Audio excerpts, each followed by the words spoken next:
di mana disebutkan setidaknya 12.000 orang dibunuh, dan sebagian besar terjadi hanya dalam 2 hari saat internet dipadamkan. Ini klaim yang luar biasa ya. Jadi, pertanyaan utamanya bukan lagi apakah terjadi kekerasan, tapi lebih ke bagaimana kita membaca bukti yang ada. Apakah ini benar-benar sebuah pembantaian sistematis yang diperintahkan dari tingkat tertinggi? Saya berpendapat berdasarkan sumber-sumber yang disajikan, jawabannya adalah ya. Dan saya mungkin akan mengambil posisi yang lebih berhati-hati.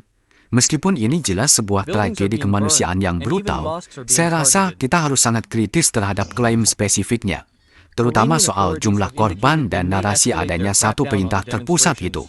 Dalam situasi krisis informasi seperti ini, kan kepastian itu adalah sebuah kemewahan yang kita tidak miliki. Yang membuat laporan ini begitu kuat dan jujur saja mengerikan adalah dari mana datanya berasal. Kita tidak bicara soal rumor atau spekulasi.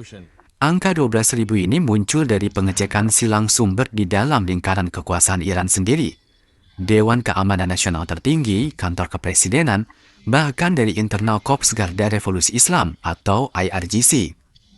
Ini bukan kekacauan sporadis, ini terstruktur. Adanya perintah langsung dari pemimpin tertinggi yang didukung ketiga cabang pemerintahan, itu menunjukkan sebuah rencana. Pemadaman internet itu bukan kegagalan teknis loh. Itu bagian dari strategi untuk menciptakan kegelapan, agar aksi ini bisa berjalan tanpa saksi. Saya tidak meragukan kebrutalannya sama sekali, tapi angka sedikitnya 12.000 orang, angka sebesar itu, di tengah kekacauan dan pemadaman internet total, menuntut tingkat kehati-hatian yang luar biasa. Saya sendiri bergulat dengan ini. Di satu sisi, laporannya sangat detail.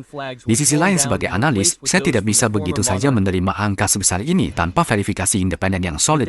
Klaim ini kan hampir seluruhnya bergantung pada sumber-sumber anonim. Lalu soal perintah tembakan langsung, ini bisa punya banyak arti kan? Apakah itu perintah untuk membunuh 12.000 orang, atau sekedar otorisasi bagi komandan di lapangan untuk menggunakan kekuatan mematikan sesuai diskresi mereka? Ada perbedaan besar di antara keduanya. Nah, justru itu kuncinya. Ini bukan hanya satu sumber yang berbisik dalam gelap.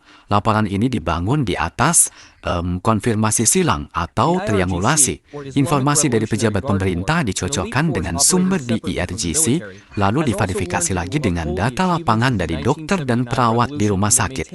Saat beberapa sumber yang berbeda dan tidak saling berhubungan menceritakan kisah yang sama, gambaran yang muncul menjadi jauh lebih koheren dan sulit untuk diabaikan begitu saja. Tapi, bukankah ada satu masalah di sini?